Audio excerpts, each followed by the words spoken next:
guys right now. I'm hoping someone can get a microphone to the people there. Raise your hand and let's do some Q&A.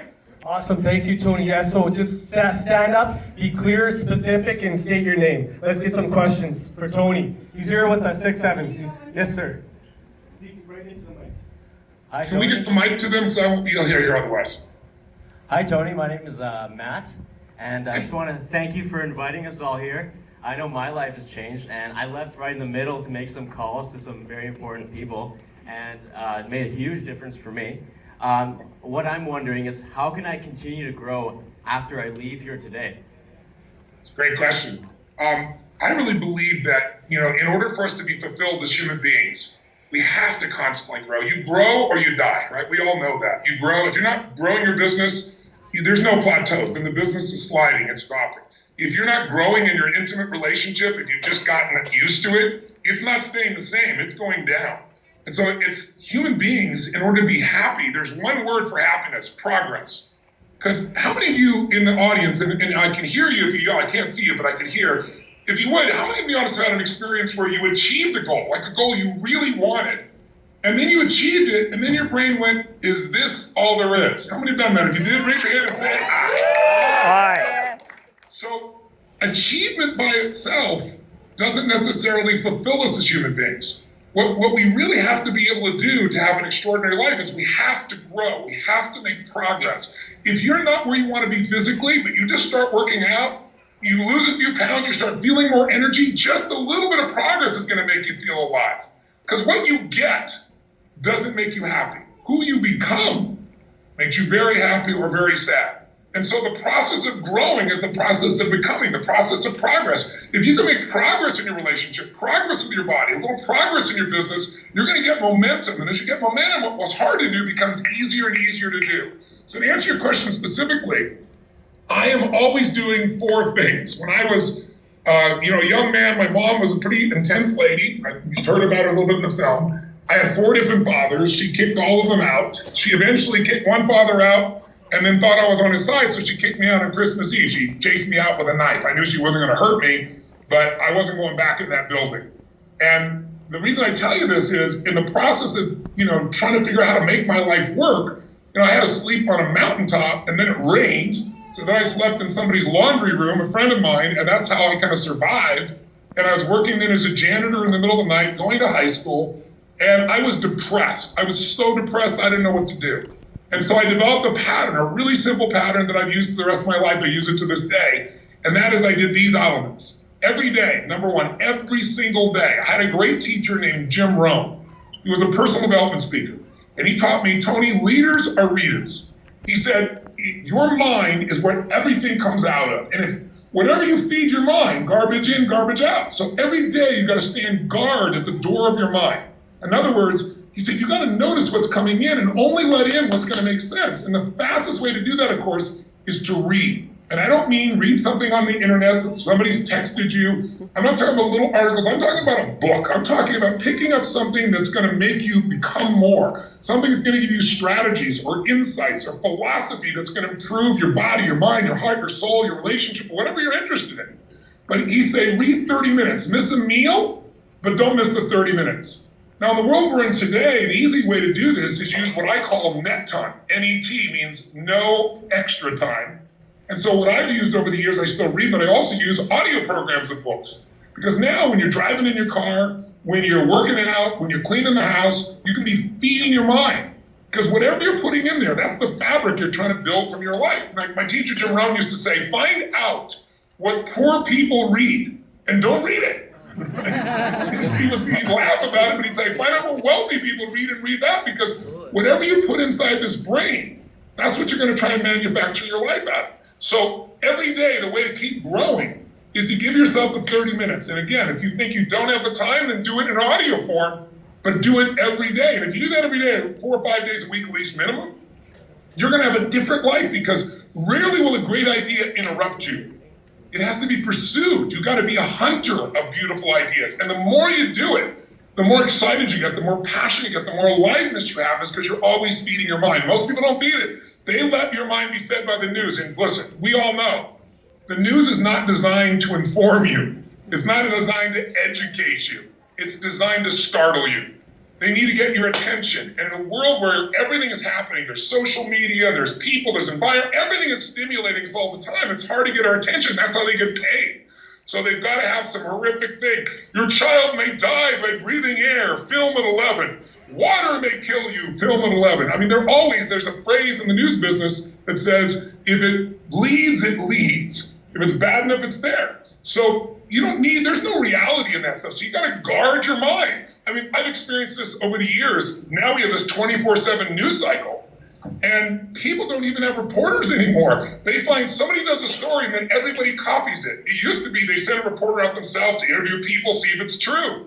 I had this experience 4 or 5 years ago, and it happened again 2 months ago, a month and a half ago in Dallas. I don't know if you heard about it, but all over the world, people are calling me saying, "Oh, I'm so sorry about what happened with your firework. All these people injured and hospitalized." It's total bullshit. 4 years ago, 5 years ago in San Jose, somebody drove by and saw people. So, give you an example. We have 7,000 people at this event in Dallas. We always have 1/2 of 1% of the people that'll get some hot spots or some blisters. And if you were in Vancouver and you went to the marathon, you're going to get some blisters probably, and it's a badge of courage. You're not freaked out about it. People in the audience aren't freaked out. So 1/2 of 1% will get some blisters or some hot spots. And then what happens? They still are happy. They came back the next day, but somebody drove by 5 years ago. Same thing happened just this last couple months ago. Didn't understand what we're doing. Called the 911 and said, "Send ambulances. People are burning." And they sent 4 ambulances.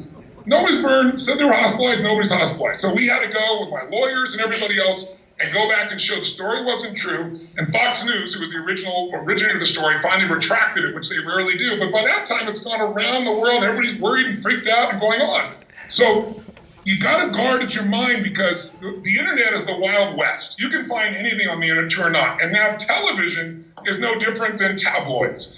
Anything to get your attention. And it's not just the tabloids, it's not just the news. I mean, if you watch the news, you want to kill yourself. It's like the world is such a horrible place. It's not. It's just you're getting all of your focus on the worst parts or the challenging parts or an exaggerated part. And it isn't just the news, it's who you're around. Jim Rohn said to me one time, he said, "Tony, what happens if your best friend, what happens if your worst enemy puts sugar in your coffee?" And I said, "Nothing, I got sweet coffee." He goes, "That's right. What if a family member, a dear friend, a brother, a sister, a mom, somebody you really love, by accident drops 1 drop of strychnine in that coffee? What's going to happen?" I said, "You're dead." He goes, "That's right. So remember, life is both sugar and strychnine, and watch your coffee." Meaning, it doesn't matter where the source is. So you got to feed your mind and be awake so you're not buying into things that don't make sense. Second thing I did after I started reading, and by the way, I would read biographies. I'm old enough and ancient enough that there was no World Wide Web in those days. And so I would go to this thing called a library, and I'd go to the biography section and I would read, and then what I discovered was the most successful human beings on earth had bigger problems than I had, and I didn't think that was possible. It's like I started to realize this is part of the process of growing and expanding, and it fed my mind and it kept me going. Second key for what you need to do every day. I don't care if it's even just 5 to 10 minutes. You must do something physical, intense. Now, if you're you got bad back or older shape, you can get yourself to walk, or you can get yourself on a little rebounder, but you got to do something for at least 5 or 10 minutes. And ideally, if you're working out, 20 to 30 minutes, but at least 5 or 10 minutes of intensity. Something that makes the blood inside of you rush and change. And here's why. Everything in your life that makes you happy or sad is emotion. And all of the emotions you have are tied to your body. See, fear is physical, so is courage. When you're really scared, you feel freaked out, where do you feel it? Maybe in your throat, maybe that turn around in your stomach, it's quite physical. At the same time, if you're in a situation where you're courageous, where you're turning on your courage, you use your body differently. Everything moves differently. So I have in my homes, as you probably saw there, these cold plunges, 56, 57 degrees, and I start my days at the homes I have in my home in Sun Valley. I got a river there, even when it's snowing. And the first thing I do in the morning is make myself jump in that water. Am I a masochist? No, not a masochist. What it is when you go into cold water like that, it causes all of the blood to shunt and go through every organ in your body. It stimulates your lymph. It's an incredible health benefit. The Swedish people have been doing it for years. They go hot, cold, hot, cold. But also, it's a mental discipline. Because most of us, our minds we're always negotiating with. Well, I'm gonna go on a diet next week. I'm gonna follow through. I'm gonna get myself to do this. Early in my life, I realized I need to train this mind to respond to me, my heart, my soul, not the mind. The mind can just go in circles. And we can find ourselves not doing anything. So I've trained myself to my mind. When I say go, we go. There's no hesitancy. So I get to that water and it's freezing and I don't feel like it, but every day there's zero hesitancy. I say go and it trains my brain to say, when I say we do something, we do it. It's been incredibly valuable. So physical, even 10 minutes, something strong, a quick sprint, walk, lift some weight, something. Feeding your mind 30 minutes a day. Third, find a role model. Find somebody who's a role model who's achieving what you want to achieve, because success leaves clues. If someone is successful and they're able to do something again and again, they're able to lose 50 pounds and keep it off for 5 years. They're able to have a beautiful relationship where we're not just friends, there's passion in this relationship, and they've sustained it for decades. And they're able to grow their business continuously when other people are having trouble, in spite of the marketplace. Anyone who's consistently succeeding is not lucky. They're doing something different than everyone else, and there's a trail there to show you how to make it happen. And then the fourth one is, of course, you gotta take massive action. It's like people say, I don't know where to start, I don't know what to do. Do anything. Like, do anything and try it. If it doesn't work, you just simply change your approach. If that doesn't work, you change again. Anyone who's successful locks on the target of what they want, and then they get themselves to take action even if they don't know. If you have to wait till you know everything to do, you're not gonna do it. So what I really believe is massive action is the cure-all. But you take massive action on top of modeling someone, like something that's already proven, and you're gonna get results even quicker. And finally, the fifth element is find somebody who's worse off than you and do something for them. The fastest way out of our own stress is to stop thinking about ourselves and focus on someone else who needs us, because human beings, the beauty of being human, is that we'll do more for others we care about than we'll ever do for ourselves. How many of you there have children? I can see you now. How many have children? Raise your hand if you would, please. Awesome. And question, how many of you do more for your children than what you would for yourself? No bullshit. Say aye. Aye. So what we want to do is tap into that. So if you'll feed your mind 30 minutes a day, audio or book, if you'll do at least 5 or 10 minutes of something physical that gets your heart going, moving, so that blood's pumping, you feel that strength inside of you.